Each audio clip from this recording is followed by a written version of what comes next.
Ya, kita mesti menang, Masya Allah. Kalau boleh digambarkan semalam, 103 kes kematian yang dicatatkan sudah pastinya dalam isu pengurusan jenazah ataupun pengurusan mayat bagi kes COVID-19 ini adalah satu perkara yang perlu untuk diberikan penelitian dan juga perhatian yang serius kerana ia melibatkan bagaimana pengurusan dengan waris, jenazah dan juga untuk urusan pengemudian.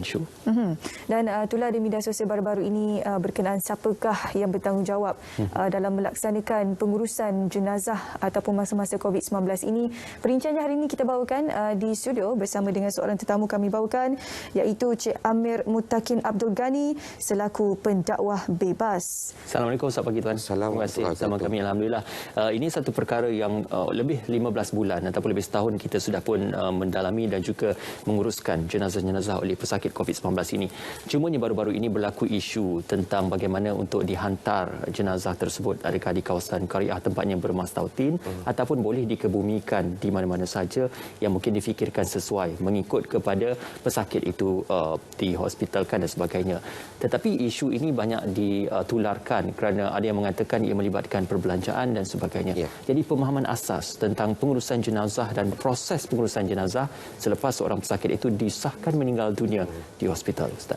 Okey, alhamdulillah, terima kasih SPM kerana menjemput saya pada pagi ini. Bila kita cerita tentang pengurusan kematian, kita cerita dari segi sudut pengurusan kematian itu sendiri. Bila seseorang itu meninggal dunia, tanggungjawab waris adalah 3 perkara yang paling besar sekali. Yang pertama adalah pengurusan jenazah, yang kedua adalah penyelesaian hutang, dan yang ketiga adalah menunaikan wasiat. Ini tiga perkara pokok yang semua orang kena tahu. Ini adalah tanggungjawab kita. Pertama sekali adalah pengurusan jenazah. Baik, bila kita ambil dari segi sudut COVID-19, apa tanggungjawab keluarga? Bila berlaku saja kematian, yang pertama sekali kita kena buat satu persediaan mentally dan physically. Mentally kita nak menerima kematian. Yang kita tahu sekarang ni rata-rata pakar perubatan bagi tahu kalau seseorang itu ditidurkan, chances dia 50-50. Tinggi. So ahli keluarga dah perlu bersedia dalam bentuk mentally. Sebab tu ahli keluarga sebenarnya dah perlu berbincang daripada peringkat awal ke mana mereka nak bawa si mati. Itu perkara pokok. Sebab kalau kita dalam pengurusan jenazah biasa sekalipun, sebelum kita urus jenazah, kita nak tahu ke mana dia nak dibawa. Sebab ada setengah orang dia mati di Lembah Kelang tapi dia nak bawa balik kampung. Kat situ proses transportation dia. Dan hari ini dalam menyelesaikan isu wabak, semua proses ini perlu mendapat kebenaran daripada inspektor kesihatan. Jadi di situ kadang-kadang pihak hospital akan tanya ke mana jenazah nak dibawa. Sebab tu perkara yang pertama sekali, keluarga, mental dia kena kuat. Yang kedua, dia kena tahu, dia kena ada satu penyelesaian yang kolektif ataupun tuntas. Dia kena bincang lumat-lumat. Sama-sama ahli keluarga kena bincang ke mana kita nak bawa si mati. Dan yang ketiga sekarang ni, kita memang dengar isu kota dan ada setengah-setengah Qariah tidak menerima jenazah COVID. Sebab tu kami di peringkat lapangan, walaupun mungkin saya menyuarakan ni bagi pihak kawan-kawan yang menguruskan jenazah, NGO dan sebagainya, ada setengah Qariah yang tidak menerima kes sebegini. Alasannya? Mungkin sebab pengurusan wabak itu sendiri, tak semua orang boleh. Jadi kita cadangkan Jabatan Agama Islam Wilayah Sultan ataupun Jabatan Agama Islam Negeri Selangor. Kita ambil 2 negeri ni sebab 2 negeri ni mempunyai statistik kematian yang cukup tinggi. Jadi kita rayu, kita minta kalau boleh digazetkan satu tanah perkuburan sedia ada, ataupun mungkin kita buka kawasan baru yang kita namakan sebagai pusara COVID. Khas. Di mana pembukaan dia dan pemantauan keseluruhannya adalah melalui KKM. Sebab kita pun tak ada perasaan takut nak pergi untuk berurusan dan sebagainya. Sebab kita tahu ini adalah pusara COVID. Mungkin sampai satu ketika dan sampai satu peringkat kita diberi kebenaran. Siapa-siapa nak pergi ziarah pun, kita tahu ini adalah jenazah, ini adalah pusara COVID.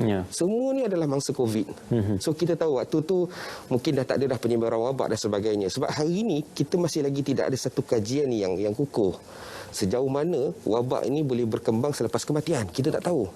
Dan kita tak nak, sebab kadang-kadang dalam satu kematian ada kes yang kita buat, yang kita uruskan. Saya dikubur, kita ada kes COVID, tapi dalam masa sama kita ada kes biasa. Kadang-kadang ada yang yalah, manusia kan. Kalau kita suruh rumah pun tak nak duduk rumah. Tiba-tiba bila sampai di tanah perkuburan, dia pergi pula ke tanah perkuburan. Dia pergi pula ke tempat. Kadang-kadang saja nak meninjau dan tengok. Kadang-kadang situasi ini di luar kemampuan kita untuk menghalang. Sebab tu kita minta pihak berkuasa, pihak berwajib dan mereka yang ada autoriti mungkin lepas ni. Sebab kita tak tahu sampai bila wabak ni. Tapi kita masih lagi ada masa. Mungkin kita gazetkan satu tanah perkuburan sedia ada dan kita boleh namakan dia sebagai pusara COVID buat sementara waktu ni. Ya, lebih mudah. Lebih mudah dari segi pengurusan dan sebagainya. Okey. Baru-baru ini JAKIM menerusi Jawi ada mengeluarkan kenyataan bahawa tiada kos yang dikenakan untuk pengurusan jenazah. Walau bagaimanapun mungkin ada mereka di luar sana yang tertanya bagaimanakah dari sudut perbelanjaan dan juga kos yang perlu ditanggung oleh pihak JAKIM ataupun Jawi sendiri dalam menguruskan jenazah COVID-19 ini. Kita bercakap dari segi kos ataupun kita bercakap dari segi kenyataan pengarah Jabatan Agama Islam Wilayah Persekutuan. Okey, saya baca artikel tersebut dan saya berterima kasih pada pihak Jabatan Agama Islam kerana kita kena ingat kos pengurusan jenazah ni imam fuqaha ataupun imam mazhab telah memberi satu panduan garis keluar kepada kita. Bila berlaku satu-satu kematian ni macam mana kita nak selesaikan dia? Kat mana kita nak ambil? Okay, yang pertama sekali kita kena ingat perbelanjaan pengurusan jenazah ni sebenarnya datang daripada poket kita. Sebelum difaraidkan boleh ambil daripada harta yang si mati tinggalkan. Itu yang pertama sekali. Kalau si mati ni dia tak mampu, dia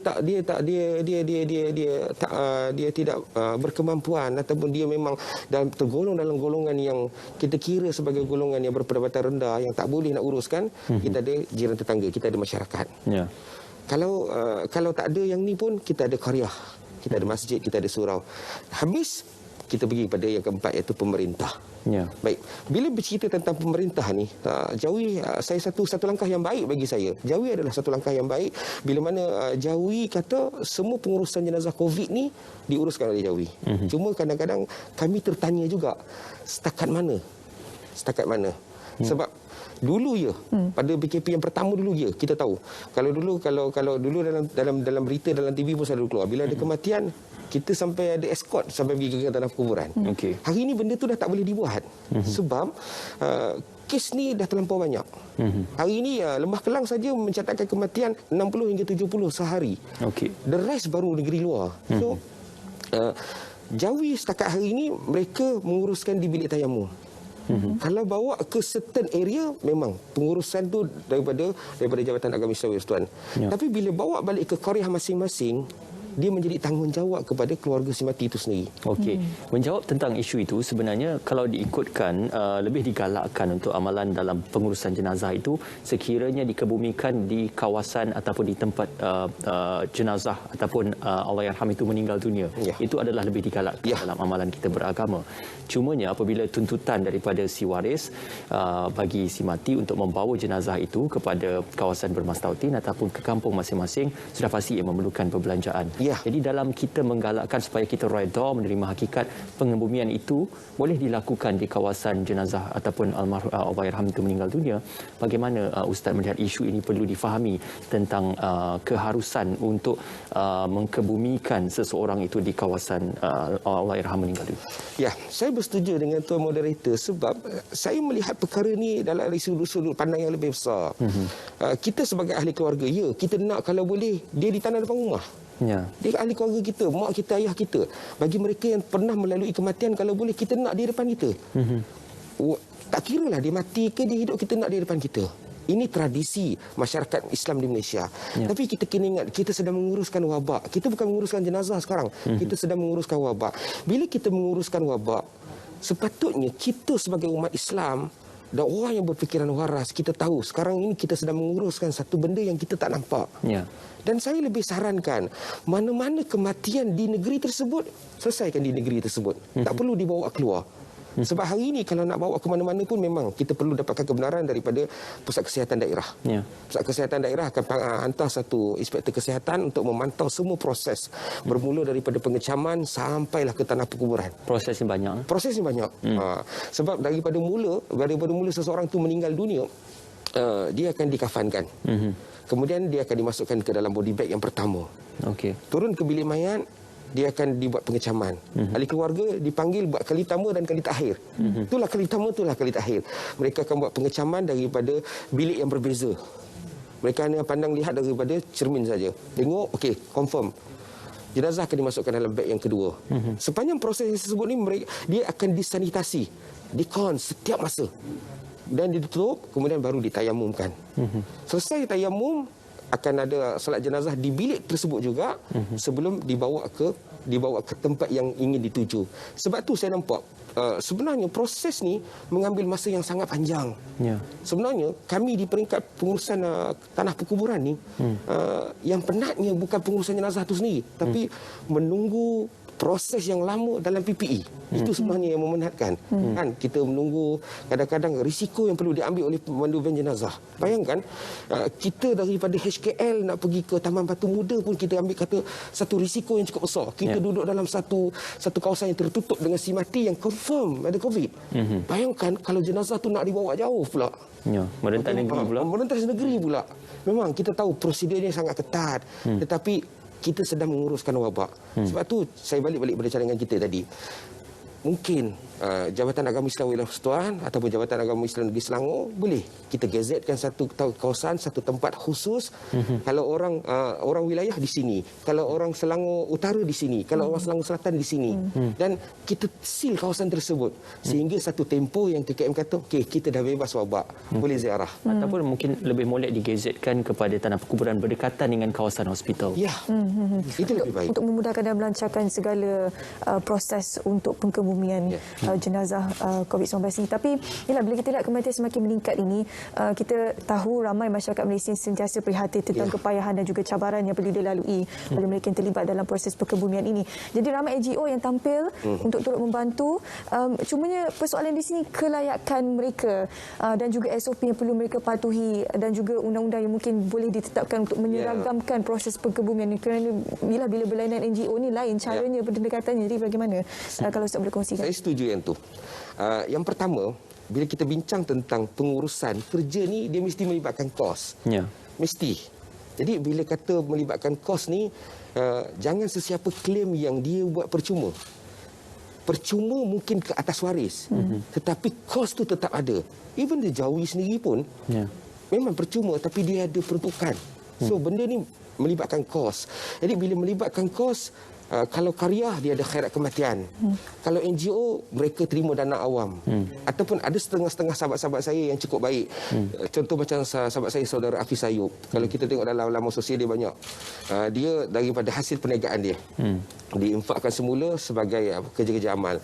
Yang kedua kakak pelakon kita Nur Khiriah. Beliau pun sekarang hari ini ada 2 van kalau tak silap saya.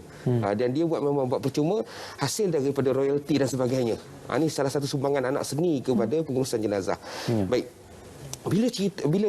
Bila lambakan NGO ni dah terlalu banyak, saya merayu kepada pihak Jabatan Agama Islam. Sebab saya dulu Jabatan Agama. Saya pernah berada di Jabatan Agama. Jadi saya merayu pada sahabat-sahabat saya berada di Jabatan Agama, pengarah Jawi, pengarah Jais. Buat satu garis panduan. Paling kurang pun keluarkan satu klausa tauliah pengurusan jenazah. Tauliah pentajhiz jenazah. Maknanya kita tahu orang yang menguruskan ni adalah orang yang berkelayakan. Orang yang terlatih dari segi sudut ilmunya. Sebab kita kena ingat, memang sekarang ni kita menguruskan jenazah ni nampak macam kerja amal. Tetapi dia berbeza dengan kerja-kerja yang lain. Sebab pengurusan jenazah ni adalah salah satu daripada cabang fiqah. Bila cabang fiqah ni dia ada hukum dan hakam. Dia ada benda-benda yang perlu diteliti. Dia ada ketertiban dia. Bagaimana proses mandi dia, bagaimana proses kafan dia, bagaimana kita nak solatkan dia, dan juga kita nak mengebumikan dia. Semuanya ada hukum hakam. Bahkan seseorang yang dikebumikan pun boleh dibuka kembali atas sebab-sebab fiqah yang tetapkan. Jadi benda ni bila dia melibatkan urusan agama, saya kira pihak berkuasa agama perlu tegas dalam benda ni. Kita wujudkan satu klausa ataupun satu lagi kita dalam tauliah ni kita ada kelas. Kita ada kelas fardu ain, kita ada dan sebagainya. So mungkin kita boleh buka satu lagi bahagian iaitu pengurusan jenazah. Maknanya kita beri latihan kepada mereka yang memang betul-betul berminat. Sebab benda ni minat tak semua orang nak pun. Sebab sebelum ini ia dianggap sebagai tanggungjawab komuniti ataupun sebagai fardu kifayah, tetapi kali ini ia lebih bersifat spesifik untuk diletakkan sebagai sebagai satu bidang pekerjaan yang khusus. Saya percaya dan juga saya yakin di Jabatan Agama juga kita mempunyai pengurus jenazah, cuma disebabkan kes kematian yang semakin meningkat ini, maka keterbatasan dalam pengurusan yang lebih efektif dan juga bertumpu itu menjadi kesukaran kepada pihak-pihak yang terlibat. Terima kasih kepada Tuan Amir Mutakin Abdul Ghani yang juga berkongsikan tentang bagaimana kita ingin melihat pengurusan jenazah lebih efektif, khususnya dari segi penempatan jenazah dan juga kawasan pengkebumian yang lebih teratur dan juga lebih efisien. Terima kasih Tuan. Terima kasih. Okey, itu dia sikit sebanyak kita kupas sikit bagaimana sistem pengurusan jenazah dan siapakah yang bertanggungjawab untuk menguruskan proses pengkebumian tersebut. Selepas ini kita akan bercakap berkenaan kadar vaksinasi di Malaysia. Jadi jangan ke mana, terus kita bersama dengan kami.